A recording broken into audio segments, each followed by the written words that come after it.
Making a really delicious and flavorful stuffing requires a few basic ingredients and witchcraft. To make my basic bread stuffing, you'll start with 3 to 4 cups of dried bread that you've either dried yourself or purchased in the store.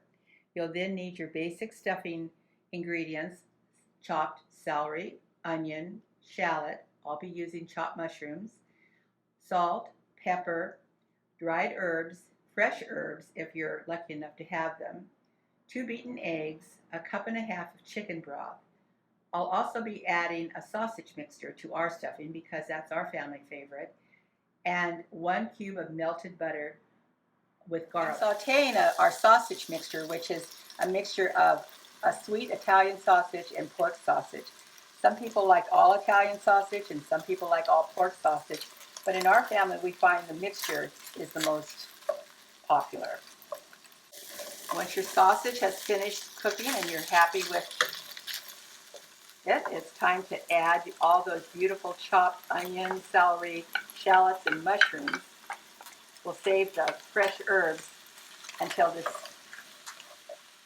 cooks a little bit. You're looking for that transparency in your onions. You'll also want about a stick of melted butter. And a nice little trick that I learned in France is to grate your garlic into your butter.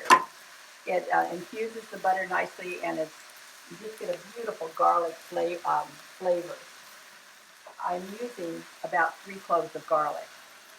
You can see that our onions are slightly transparent, so that's time to add the sprinkling of the fresh herbs. I'm using my usual parsley, sage, rosemary, and thyme.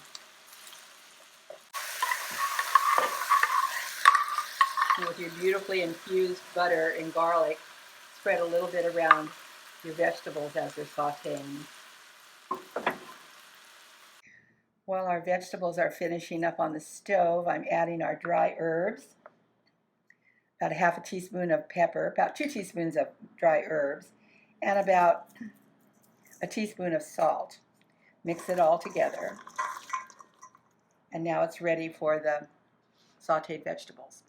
I've added our hot sausage and vegetable mixture to the bread mixture, and now I'm just blending it all, and then it'll be time to add our egg and chicken broth and garlic butter. I'm going to start with about 1 cup of chicken broth. You can use canned chicken broth, or you can make your own. You can use water if you are doing a vegetarian version. One of the nice things about making this stuffing, and as I mentioned, it is witchcraft, you just have to do whatever feels right to your family. In my family, I'm adding 2 beaten eggs at this point. In my family, the one request is no funny stuff in our stuffing. They don't want to see apples, prunes, raisins, or chestnuts. So every family has a different feel for what they want in their stuffing. So I'm letting this sit for a few minutes, and it's really absorbing all of the liquid, and it just smells delicious. And we have one more ingredient to add before it gets put into a baking dish. When it's ready to bake, it'll go into a 375-degree oven for about 35 to 45 minutes. Our last ingredient is the remainder of that beautiful garlic butter. Just pour it into the mixture and blend it in, and it's ready to go into the baking dish. Making a good stuffing really does require witchcraft. And by witchcraft, I mean you've got to just do what feels right to you. What do you like? What does your family like? Do you think it needs more seasoning? Do you think it needs less seasoning? Do you like the taste of shallots and onions and garlic? Whatever you like is right. And a really good cook will just know when she's made a good stuffing. Whether you call it stuffing or dressing, my bread and sausage stuffing is always a Thanksgiving favorite.